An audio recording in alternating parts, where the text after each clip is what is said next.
Jambo na habari za jioni wapendwa wasikilizaji na watazamaji wa Kivu News Info. Tunakaribisha tena kuungana nasi katika matangazo yetu ya jioni yaliyo tarehe 21 Juni mwaka 2026. Ni furaha kuwa nanyi tena katika mdo wa jioni kwa ajili ya kuletea habari mbalimbali muhimu kutoka ndani na nje ya Jamhuri ya Kidemokrasia ya Kongo. Na katika matangazo yetu ya jioni leo tutakuletea habari zinazohusu hali ya usalama mashariki mwa nchi, maendeleo ya mitihani ya taifa, hali ya kibinadamu katika Ituri pamoja na taarifa za afya, siasa na matukio mengine muhimu yanayogusa maisha ya wananchi. Na katika matangazo yetu vile tutazungumzia hali ya usalama katika eneo la Minembwe, Beni na Walikale, changamoto zinazokabili walimu na wanafunzi wakati wa mitihani ya taifa pamoja na matumaini mapya katika mapambano dhidi ya ugonjwa wa Ebola huko Kivu Kusini. Basi endelea kwa pamoja nasi hadi mwisho wa taarifa ili upate habari zote kwa undani. Na nini Kivu News Info inaendelea kuletea kila siku matangazo tukiwa mashariki mwa Jamhuri ya Kidemokrasia ya Kongo. Na mimi ni Iteloje Longa, basi nakualika kuona mimi mwanzo hadi mwisho wa matangazo yetu ya jioni ya leo.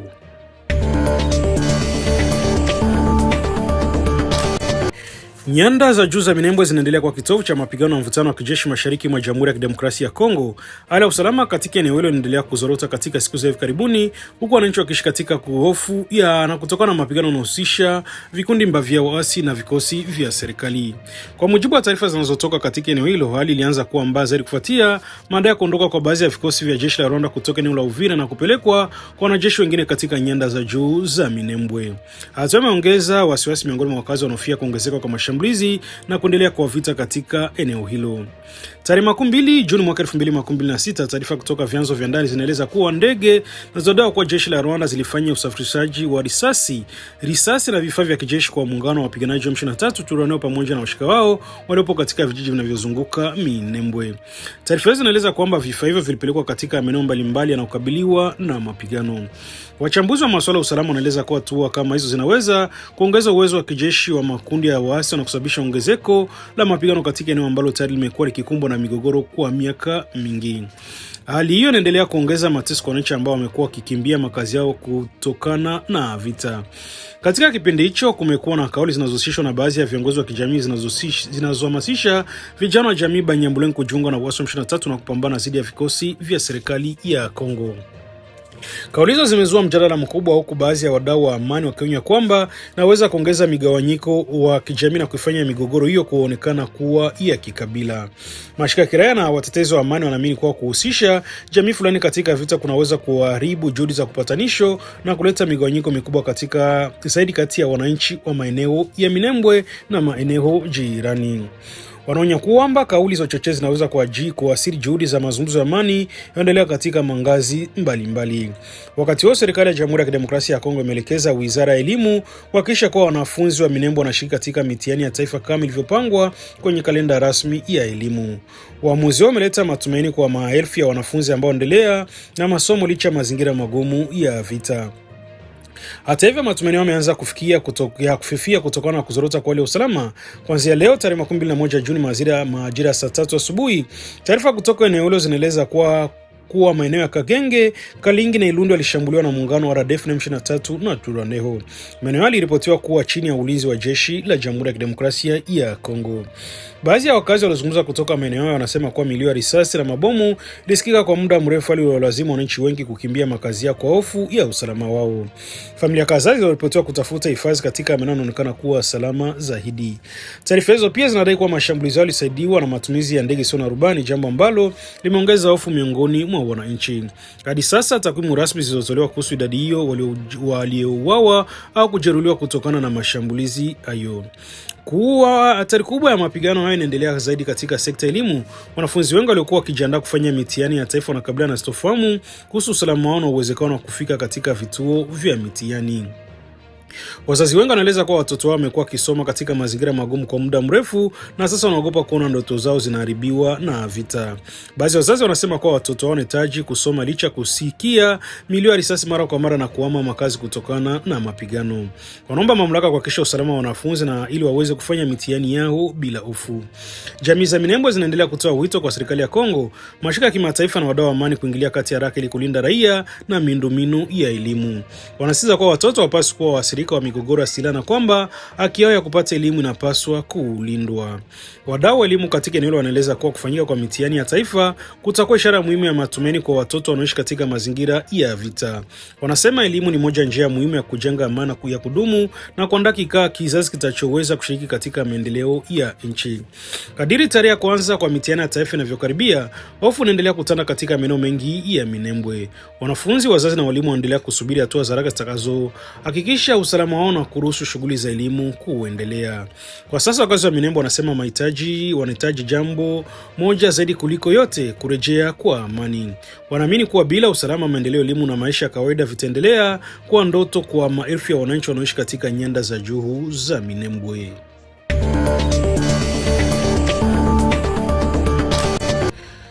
Hali ya usalama endelea kuzorota katika eneo la Beni mkoani Kivu Kaskazini baada ya miili 7 ya watu waliouawa kugunduliwa katika eneo la Mayangose mashariki mwa mji wa Beni.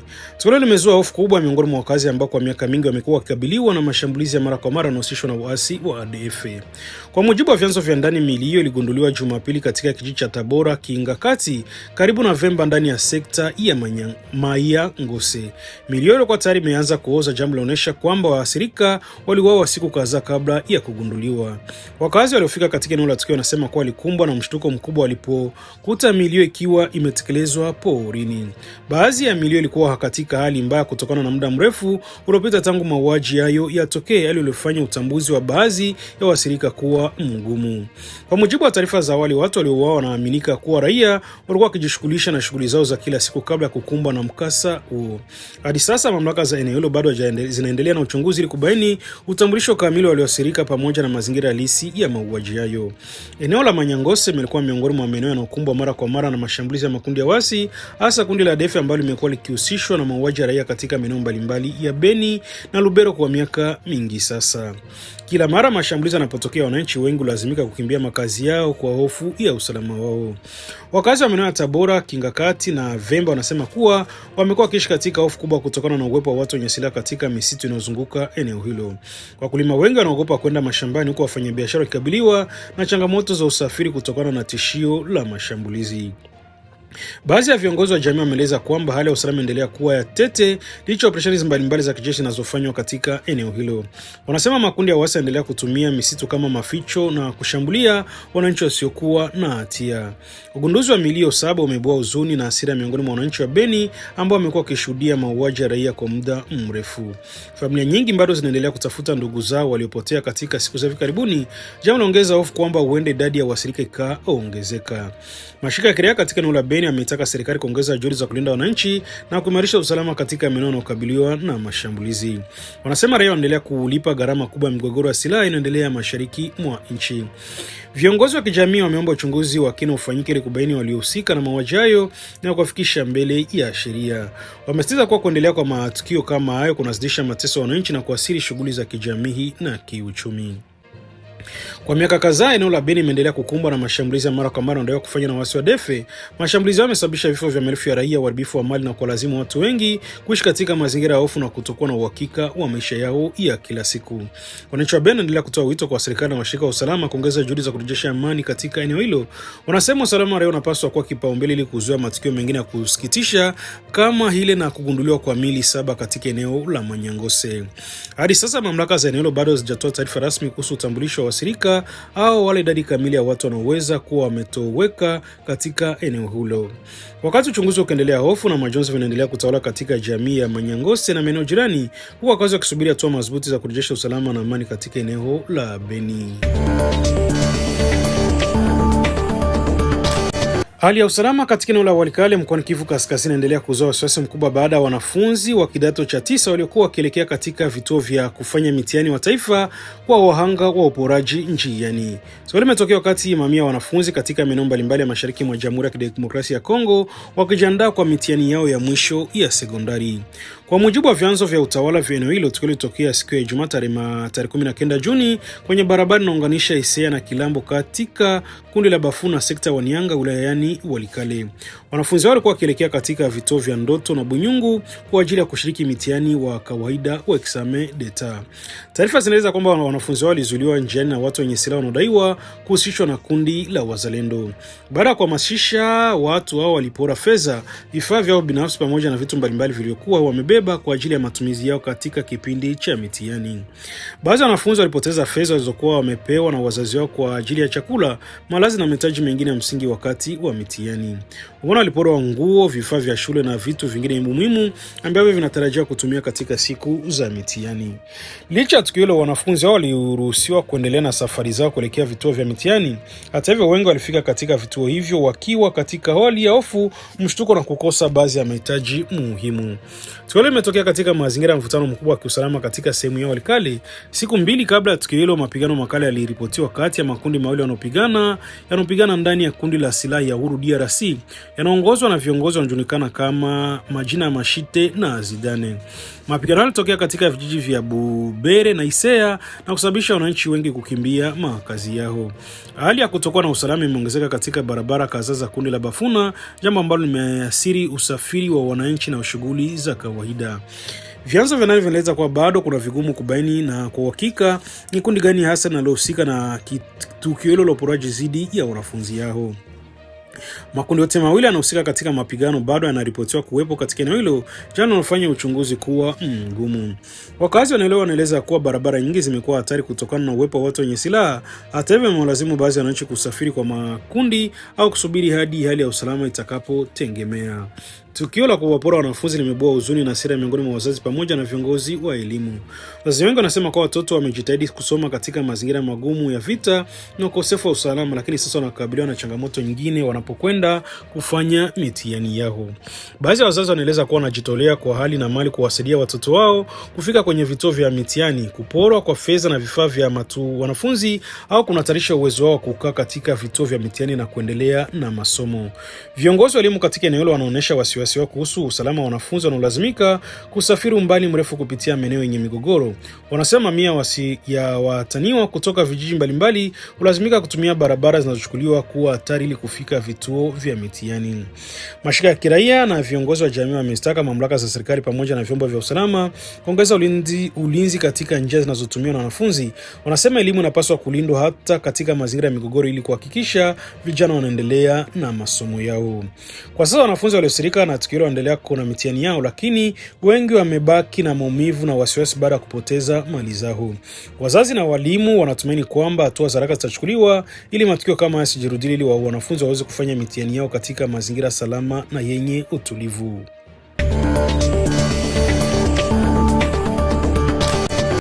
Umoja wa Mataifa kupitia ofisi ya kuratibu masuala ya kibinadamu OCHA umeonyesha wasiwasi mkubwa kuhusu kuendelea kuzorota kwa usalama na maisha ya wananchi katika maeneo kadhaa ya mkoa wa Ituri, mashariki mwa Jamhuri ya Kidemokrasia ya Kongo.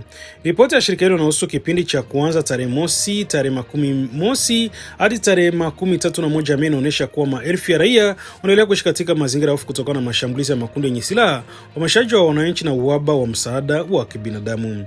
Kwa mujibu wa ripoti, wananchi wa Ituri wanaendelea kuwa waathirika wakubwa wa machafuko yanaendelea katika maeneo mbalimbali ya jimbo hilo. Mashambulizi ya makundi yenye silaha, migogoro ya kijamii na ukosefu wa huduma za msingi vimefanya hali ya kibinadamu kuwa ngumu zaidi. Katika wilaya Haru iliyopo mpakani mwa Sudan Kusini, OCHA anasema kwa uvamizi wa mara kwa mara watu wenye silaha kutoka nje ya nchi unaendelea kuhatarisha maisha ya wananchi. Makundi hayo yanadaiwa kufanya utekaji nyara, uporaji na vitendo vya ukaidi dhidi ya raia. Kutokana na hiyo, familia nyingi zimekuwa zikikimbilia porini kwa hofu ya mashambulizi. Wananchi wa vijiji vya mpakani wanaendelea kuishi bila uhakika wa usalama wao, huku shughuli za kilimo na biashara zikidorora. Kwa mujibu wa taarifa hiyo, kati ya tarehe 11 na tarehe 12 Mei, zaidi ya raia 70 walidaiwa kutekwa katika vijiji vya Underere na Arile vipo katika eneo la afya la Hadi. Tarehe 31 Mei, watu wengine 3 walipotiwa kutekwa katika kijiji cha Nyangabare.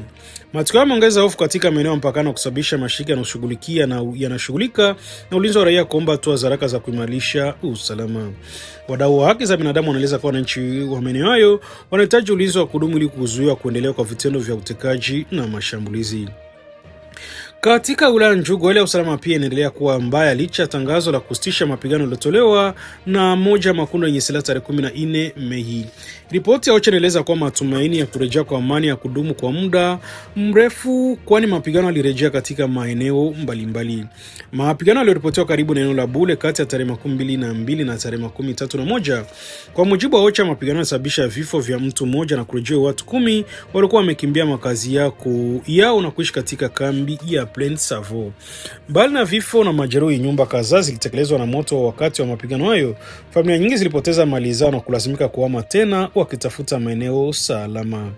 Taarifa pia inaeleza kwamba kati ya tarehe 15 na tarehe 28 Mei, watu wasiopungua 11 waliokuwa wamehama makazi yao waliouawa karibu na kambi za Plaine Savo na Roe. Matukio yanaonyesha kuwa hata maeneo yanayotengwa kwa ajili ya watu wanaokimbia makazi yao bado hayako salama. OCHA inaeleza kuwa leo ni mwendelezo wa matukio yaliyoshuhudia katika miezi iliyopita ambako raia wameendelea kuua wahanga wa mashambulizi ya makundi yenye silaha. Watu waliokimbia makazi yao ndio wanaoathirika zaidi, hasa wanapokwenda kutafuta chakula, maji na kuni. Kwa sasa hali ya kibinadamu katika Ituri inaendelea kuwa ya kutisha. Maelfu ya wananchi wamekimbia makazi yao katika maeneo ya Njugu na Irumu kutokana na mashambulizi ya makundi ya waasi. Kambi nyingi za wakimbizi za ndani zimejaa watu wengi, huku huduma za msingi zikiwa haba. Mahitaji ya chakula, dawa, maji safi, makazi na huduma za afya endelea kuongezeka. Mashirika ya misaada yanaeleza kuwa uwezo wa kuwahudumia waathirika umepungua kutokana na uhaba wa fedha za kibinadamu katika ngazi ya kimataifa. Mbali na changamoto za usalama, Ituri inakabiliwa pia na mlipuko wa ugonjwa mbalimbali. OCHA inataja magonjwa ya surura na mpox kuwa miongoni mwa matatizo yanayoongeza mateso ya wananchi. Majanga asili yanaendelea kuharibu makazi na mashamba katika baadhi ya maeneo. Kama ilivyo katika maeneo ya Beni na Lubero, jimbo la Ituri linaendelea kushuhudia mashambulizi yanahusishwa na wasi wa ADF. Kundi hilo lenye asili ya Uganda limekuwa likifanya mashambulizi mashariki mwa Kongo kwa takribani miongo mitatu. Mwaka 2019 ADF ilitangaza utii wake wa kundi la Islamic State ambalo kwa sasa linatambuliwa kama tawi lake katika Afrika ya Kati. Licha ya operesheni za pamoja kati ya majeshi ya Kongo na Uganda, kundi hilo bado linaendelea kuwa tishio kwa usalama wa wananchi. Mbali na tishio la ADF, Ituri pia inaendelea kukabiliana na migogoro ya kijamii na kikabila ambayo imekuwa ikichochea vurugu katika maeneo kadhaa ya jimbo hilo. Migogoro imechangia kuongezeka kwa mauaji, uhamishaji wa wananchi na kuharibika kwa maisha ya kawaida. Wakati huo mashirika ya misaada yanaonya kwamba kupungua kwa fedha za kibinadamu duniani kumeathiri kwa kiasi kikubwa uwezo wa kuwasaidia waathirika. Miradi kadhaa ya misaada imepunguzwa na kusimamishwa kutokana na ukosefu wa fedha. Sauti nyingi zinaendelea kutaka serikali ya Jamhuri ya Kidemokrasia ya Kongo kuongeza juhudi za kurejesha amani, kuimarisha uwepo wa vikosi vya usalama na kuhakikisha watu waliokimbia makazi yao wanapata msaada unaohitajika. Wadau wa masuala ya kibinadamu wanaamini kuwa kurejesha mamlaka ya serikali katika maeneo yaliyoathiriwa kutasaidia wananchi kurejea katika vijiji vyao na kuanza tena shughuli zao za kawaida. Hadi sasa hali ya usalama na kibinadamu katika Ituri inaendelea kuwa ya wasiwasi. Maelfu ya familia bado wanaishi katika mazingira magumu wakisubiri kurejea kwa amani, usalama na msaada wa kudumu utakaowezesha kuanza upya maisha yao.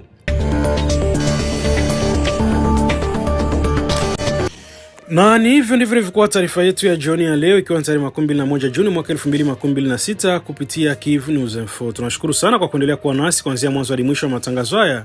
Tunaendelea kuletea habari mbalimbali za usalama, siasa, elimu, afya na masuala ya kijamii kutoka ndani na nje ya Jamhuri ya Kidemokrasia ya Kongo. Basi kwa maoni, mapendekezo au taarifa, endeleeni kuwasiliana nasi kupitia majukwaa yetu mbalimbali ya mawasiliano. Kwa niaba ya timu nzima ya Kivu News Info, basi tunakutakia jioni njema na usiku mwema wenye amani na utulivu. Na vile kabla tujahitimisha, nileo kukumbusha wewe ndio ulikuwa mara kwanza unakutana nasi kupitia mtandao wa YouTube. Basi kabla kuondoka, ningekuomba na kusiku kitu kimoja, kisha umesubscribe, kulike, comment na kushare, na kwa lugha nyingine unasema kujabone, kueme, vile na kupartager kuendelea kusambaza habari kwa walio wengi zaidi. Na basi kama tayari tutakuwa tumeshafanya hivyo, acha tuendelee kusema asante sana kuchagua Kivu News Info kama kituo chako chema cha matangazo. Langu jina mimi ni Teloje Longo, na asante sana kwa kutusikiliza, na tutaonana tena kesho asubuhi kwenye matangazo yetu mengine kwa uwezo wa Mwenyezi Mungu. Baki salama, bye bye na chao.